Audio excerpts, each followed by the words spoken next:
Hey Clashers, we're diving into the Legend League with some Electro Dragons today, but we're going to, I don't know, give the strategy some more spice with actually adding the Super Wizard Blimp. I saw this a couple of times with like people swagging crazy amount of troops, heroes, everything kinda, share replays on Twitter and everything, so I thought I would give it a try and see how it works. This being said, I have tested it already over the last couple of days, and so for my first tries of the strategy, I have to say I'm pretty happy with the results so far. So, with that being said, and that this strategy is actually way stronger than I expected, let's just dive into a small little guide and hopefully a new strategy for a lot of people out there, because Electro Dragons, it's a really cool troop. I know some people might just say again in the comments, it's just a spam troop, whatever.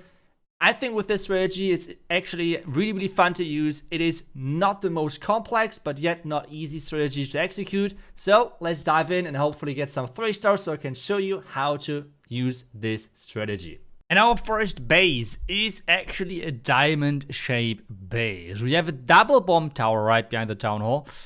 Okay, I'm not sure why there's the double bomb tower, because who would fly a blimp from the far side with having 2 sweepers pointing away?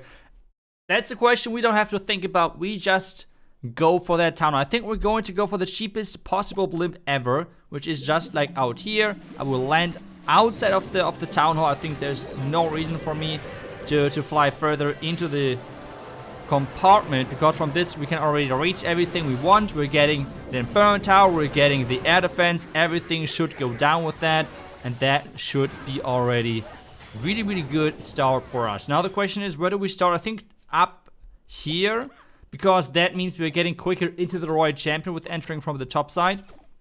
And then we have to somehow, fly in behind of those sweepers. The double poison is going to be quite annoying, but it is what it is. Nothing we can change there. So let's deploy the queen. Then we can use, I think I would just use a wizard here. Let's use that in a minion. That should be good. Poison up here, and then I would just use the king up there as well, right? That should be it. So let's use the king here, and then we can use those Electro Dragons to push everything into the right direction. The rocket dunes for this one, we're just going to wait for the back end. Like, this is the great thing about this. We can just always be super flexible with what actually is going to lure our war ability now, I think. With what exactly is going to lure traps for our blimp and so on. So this is something really nice. So king ability, I would just break the king maybe, and maybe he's going to redirect. Let's see. Freeze here, so we can freeze the monolith and the queen together. I think that should be great value. The king going for the wall up there is quite unfortunate, but hey, whatever. I think it should be fine. Hopefully the owl. Come on, owl. You can keep going for that defending queen. That would be great. Use the queen ability in just a second from my own queen. Let's use the invisibility here, so my E-Dragons are staying safe. And then the question is, where do we use our Royal Gem? I think we're going to go straight into the single Inferno Tower, so we can stun that, reset, and save our queen. That should be already our first 3-star. We have still rocket tunes for the back end, right?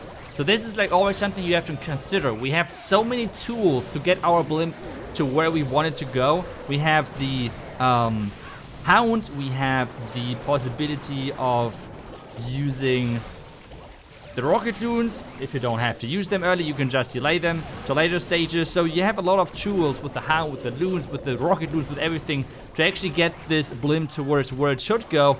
And with that being said, that's a really easy first 3-star. You can see already, this strategy is quite powerful. Even though our king was not going as intended, things were looking great value-wise, overall power-wise. So let's just do it another one. Okay, yet another diamond base. On this one, I think this is quite a popular high legend base, because it's supposed to defend really well versus those Zap Titans, because this Zap value is kind of like the entries after that are somewhat baited. So I know that a lot of black mines are around this top side as far as I know. So this is something we have to take in consideration when doing this attack, and I feel like we're just going to go for regular Town Hall Blimp. I don't think there's going to be something different I will go for on this one.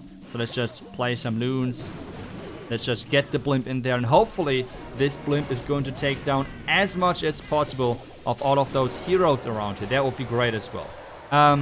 Let's turn that invisible again. Where are the going. Come on, take down. Ooh, the Royal Champ. To take down the Royal Champ would be amazing as well, but I feel like... Oh, this is going to happen. Let's turn them invisible. Come on, take down the Royal Champ. Yes, yes, yes. One more shot, and there we go. Royal Champion is down. Now, the next thing. Let's use one Rocket Loon. Always remember, one Rocket Loon can exchange, actually, one Tesla, which is always nice to have. And then we're going to use the King down here. We need some funneling and everything. And now we are going to enter around this side. Okay, now the Hound as well. Some more Loons in there. Warden ability. Things are looking good so far. I think we have to wall break for the King, so the King gets further into all of this. Warden ability now. Let's rage them up right here. So the Monolith is going to go down as quickly as possible. That will be quite important. Let's freeze that. Let's freeze that here. Let's rage it up here. King ability. We can add the Royal Champion down here. We have to now non-stop freeze the scatter, I believe. And now everything relies on our backend. If the power is enough to push through. Oh no! Scatter? Okay, scatter goes down. That's important. At the same time though, I am not sure if that's going to be enough power. We have those Rocket Loons still. Those Rocket Loons might be a huge game changer overall. That is going to be for sure the case. Come on, take down the Single Inferno Tower. Okay, Phoenix is going to survive for a little bit longer. That's quite nice. We have taken care of even more defenses now on the back end. As soon as this air defense is going down, we can actually take down a lot of more defenses with our Rocket Loons. This is quite crucial because we have one Electro Dragon still alive, right? So this Electro Dragon can do quite a bit. So we just need to make sure that our Queen is getting out of the value, so we can already try to snipe out some outside buildings, which is out of range of the majority of other defenses.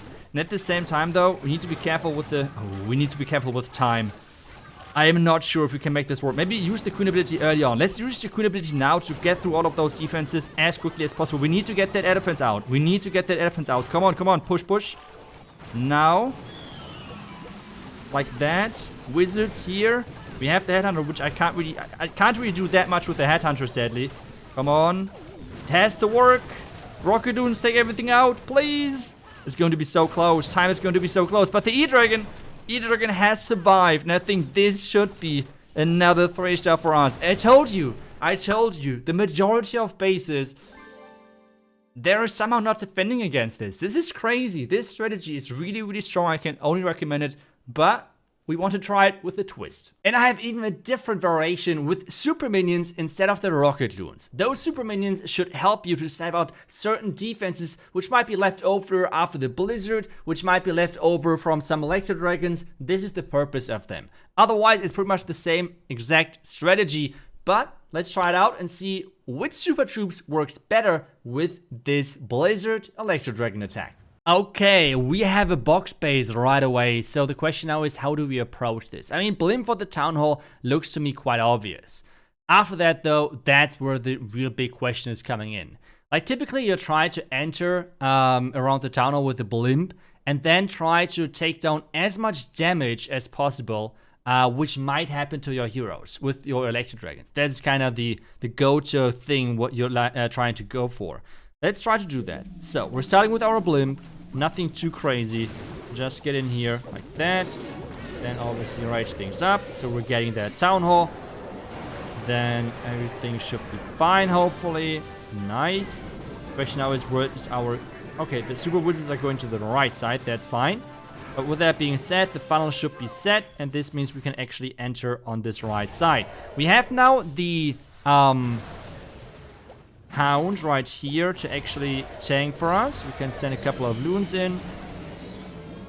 Like that. Electro Dragon in here as well. And that is already looking really, really damn good. Now we can rage as we're getting closer to the core. Let's rage those. Nice. Now as I said, we want to take down as much damage as possible from our heroes. So with that being said, let's use the Warden ability. The Ground Expo is about to go down, so we can use our heroes, because this means less damage on them. Now we have to freeze that Monolith to make sure that is going down as well, because, I mean, for obvious reasons, you want to have the Monolith going down. Oh, those two Electro Dragons are kind of stuck on that. Oh, that is really bad for us. Being stuck on that King is a huge, huge, painful thing for us to happen. Oh no. And the advance on... Oh my goodness. Can we somehow make this work? Please. Take that out, or at least deal damage to it, or do something about it. We could use... Okay, the Inferno Tower is at least down, so we can use our Royal Champion up here. Or should we... Let's just try to snipe them. Let's just try to snipe it. So we have now all of that going on. We can use the Royal Champion for the core. Come on, take down the poison. Yes, the poison tower is down. Let's just do that now. Okay. Wizard at the bottom side. That's fine. Queen has her ability. She's running to the outside, which means she's escaping the damage of the Expo, which is great for us. Royal Champion ability now. Okay. Invisibility. Let's use that Royal Champion in combination with the Headhunter. Maybe we can make that work. Come on. We can maybe do it. Queen ability. No. No, this is not going to work. This is really, really unfortunate for us. That kinda sucks. But the question now is, obviously, what is better? Rocket Loons or Super Minions? I mean, with Super Minions, that is quite obvious. We would have taken those out better. So I feel like even though the Super Minions have this snipe ability, at the same time I feel like Rocket Loons are just so much better on the back end. And they're better to protect your Blimp versus some entries. So I feel like overall, it's just way better to use Rocket Loons in this combination. I would still share both of those strategy links down below, but I can only recommend to you using the Rocket Loon variation. This has worked way better for me. Still though, it's nearly always high percentage. It's always high percentage 2 stars. So I can just recommend both approaches to you, but I feel like the Rocket Loon variation is just straight up stronger. Otherwise, I hope you enjoyed this video. I really appreciate it. And, well, thank you so much for watching. I will see you guys back tomorrow. Until then, see ya and bye-bye.